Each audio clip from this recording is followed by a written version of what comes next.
आज के दौर में अगर हम कैंसर की बात करें तो कैंसर के इलाज में रेडियोथेरेपी की भूमिका कितनी महत्वपूर्ण हो जाती है? आप औसतन ये मान लीजिए कि अगर किसी को भी कैंसर डायग्नोस हुआ है, कम से कम 50 to 60% लोगों को किसी न किसी टाइम पे रेडिएशन की आवश्यकता पड़ेगी।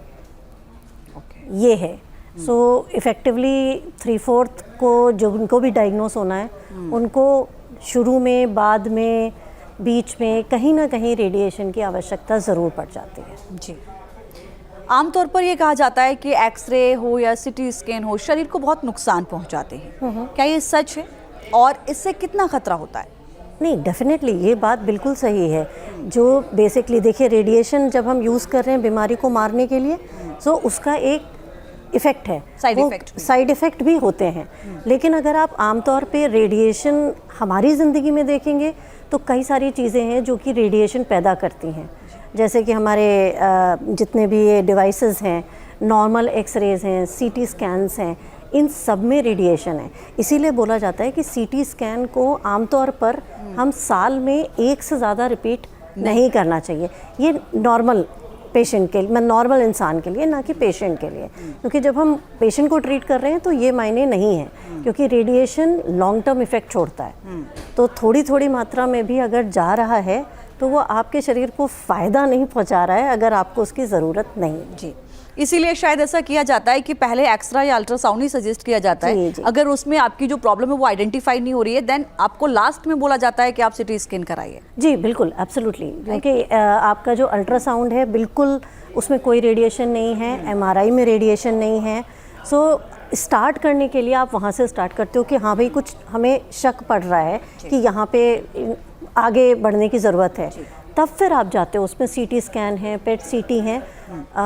ये प्रथा बिल्कुल गलत होती है कि पहली चीज़ में आपने पेट सीटी करा लिया या सीटी करा लिया। ये प्रैक्टिस अच्छी नहीं है। तो शुरुआत सही तरीके से करनी चाहिए। बेसिक से हम चलते हैं। जब लगता है कि बेसिक नहीं काम कर रहा है, देन हम फिर उस स्टेज पर जाते हैं कि नहीं, इसी से हम आइडेंटिफाई कर सकते हैं। हाँ जी। अल्ट्रासाउंड का आपने जिक्र किया मैम। जी। अल्ट्रासाउंड को अक्सर पूरी तरह से क्या सुरक्षित कहा जा सकता है? और अगर हम बार बार अल्ट्रासाउंड कराने की स्थिति में है तो क्या कोई इसका नुकसान है? खासकर मैं उस स्टेज को इसमें जोड़ना चाहूँगी जब प्रेगनेंसी के दौरान ये सजेस्ट किया जाता है कि आप कम से कम अल्ट्रासाउंड कराइए। एक्चुअली अल्ट्रासाउंड में ऐसा रेडिएशन नहीं होता है। Basically it's using sort of ultrasonic waves to just assess कि हो क्या रहा है। So they are not harmful. लेकिन किसी भी चीज़ को आप अति डेली अब आप करने लगो तो परेशानी है, तो वो नहीं करना है। हालांकि इसमें रेडिएशन जैसा रिस्क बिल्कुल नहीं होता है। ठीक है। जैसा कि आपने कहा कि रेडिएशन के कुछ इफेक्ट भी हैं और कुछ साइड इफेक्ट भी हैं। तो रेडिएशन के साइड इफेक्ट को कम करने के लिए आपकी संस्था में कौन कौन से उपाय किए जा रहे हैं? ओके, देखिए, रेडिएशन एज सच जब हम बात करते हैं, हम थेरेपी के एसोसिएटेड बात करेंगे। सो जब हम पेशेंट को ट्रीट कर रहे हैं तो देखिए, रेडिएशन मारता है, कैंसर सेल को अगर मार रहा है तो आसपास जो उसके नॉर्मल स्ट्रक्चर्स हैं उस पर भी असर पड़ेगा। बिल्कुल। लेकिन उसको कम करने के लिए आजकल तकनीकें आ गई हैं जिसमें कि आप जहाँ पे बीमारी है आप सिर्फ उतने एरिया को डोज दीजिए ताकि बाकी के सराउंडिंग जो नॉर्मल टिश्यूज़ हैं उस पे उसका कम से कम असर पड़ेगा। ज़ीरो तब भी नहीं होगा, लेकिन उसकी मात्रा बहुत कम करी जा सकती है। पहले ज़माने में पूरा जितना एरिया ट्रीट हो रहा था उसको पूरा ट्रीट कर रहे होते थे। उसमें कोई भी तरीका नहीं हो रहा होता था कि हम उसको नॉर्मल स्ट्रक्चर्स को हम अवॉइड कर पाएँ, क्योंकि वो पूरा जाता था रेडिएशन, उसमें नहीं थी चीज़ें। लेकिन अब हमारे पास बहुत एडवांस टेक्निक्स हो गई हैं जिसमें कि हम केवल ट्यूमर को टारगेट आराम से कर सकते हैं।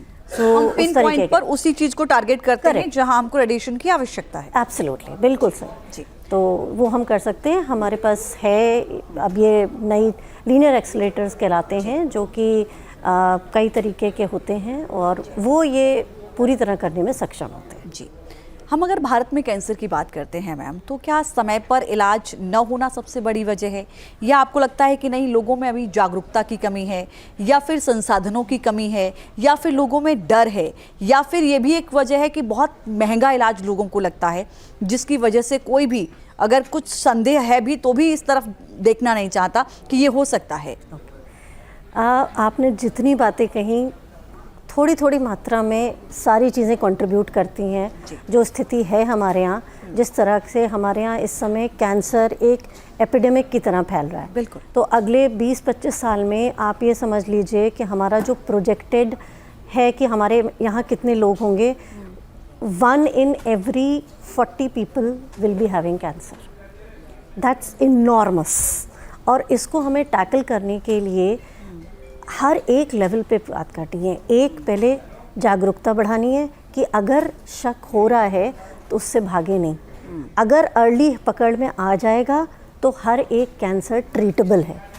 हमारे पास परेशानी होती है कि महिलाओं में स्पेशली कि अगर गुप्त अंग पे कुछ आया तो वो बताएंगे नहीं, और वो बढ़ता रहेगा, उस हद तक पहुंच जाएगा जब वो ऐसी स्थिति हो जाए कि हम उसे पूरा ठीक नहीं कर सकते।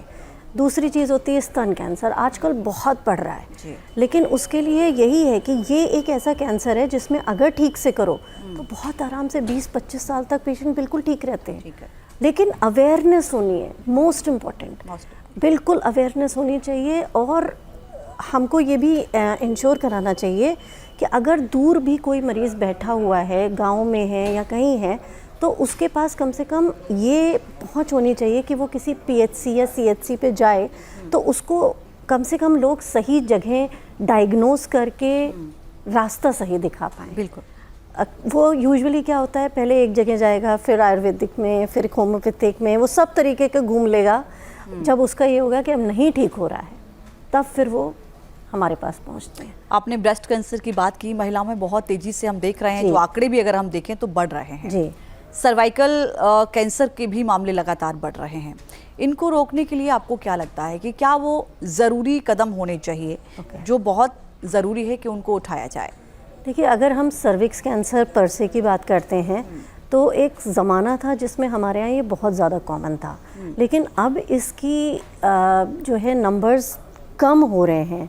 हमारा जैसे जैसे आप समझ लीजिए कि इसको बोला जाता था डेवलपिंग वर्ल्ड में ज़्यादा होता है, डेवलप्ड कंट्रीज़ में कम होता है।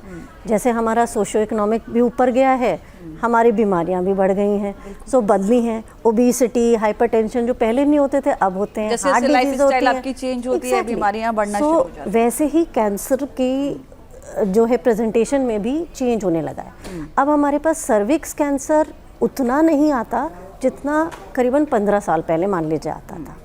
अब ब्रेस्ट कैंसर तब कम आता था, अब वो ज़्यादा आता है। तो सर्विक्स कैंसर जहाँ तक है, सरकार ने जो है अभी वैक्सीनेशन प्रोग्राम में एंटी सर्विक्स के लिए जो वैक्सीन्स लॉन्च करी हैं, उनका बहुत बड़ा लाभ हमको अगले 10 साल में दिख जाना चाहिए। क्योंकि जब हम ये वैक्सीन दे देते हैं तो हमने कैंसर को उपजने से ही रोक दिया, तो बहुत बड़ा काम हो जाता है इससे। ब्रेस्ट के केस में अभी तक ऐसी कोई वैक्सीन नहीं है, और सबसे बड़ी चीज़ जो इसमें पकड़ में आनी है वो है अवेयरनेस। अगर शक भी है तो आप एक बार इन्वेस्टिगेट करा लें। कोई भी गांठ अगर मिल रही है तो उसको अनदेखा नहीं करना है, उसको इन्वेस्टिगेट कराना है। That is important.